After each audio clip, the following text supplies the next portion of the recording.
বন্ধুরা, আমরা যারা ফেসবুক ব্যবহার করি এবং ফেসবুকে কিন্তু আমরা প্রতিনিয়ত কিছু না কিছু ভিডিও দেখি। সেই ভিডিও থেকে অনেক সময় আমরা কিছু শেখার চেষ্টা করি, কিন্তু সেই ভিডিওটা খুব স্পিডে দেখাচ্ছে, খুব দ্রুত কথা বলছে। তো সেই ভিডিও আমরা বারবার বন্ধ করে দেখতে হয়, এতে কিন্তু আমাদের অনেক সমস্যা হয়। তো আমি আজকে আপনাদের দেখাবো সেই ভিডিওটি আপনি স্লো করে সেই কাজটি কিন্তু খুব দ্রুতই শিখতে পারবেন, এবং আপনার যে ভয়েসটি আছে সেই ভয়েসও খুব স্লো কাজ করবে। তো এইটি আপনি কীভাবে করবেন? প্রথমে আমি ফেসবুকে যাব।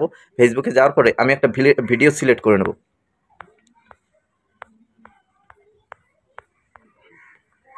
এখানে এই ভিডিওটি আমি সিলেক্ট করে নেব, আপনারা ভালো করে লক্ষ্য করুন। এই ভিডিওটি সিলেক্ট করার পরে নিচে এখানে দেখুন, এখানে একটি থ্রি ডট আছে। এই থ্রি ডটের উপরে আমি ক্লিক করব। এখানে ক্লিক করার পরে এখানে একটা অপশান আছে প্লেব্যাক স্পিড, এখানে আমি ক্লিক করব। এখানে ক্লিক করার পরে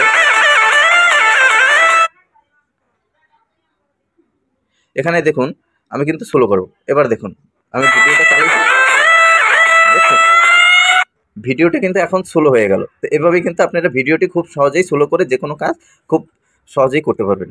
তো বন্ধুরা, ধন্যবাদ। যদি ভিডিওটি ভালো লেগে থাকে অবশ্যই একটা শেয়ার করবেন।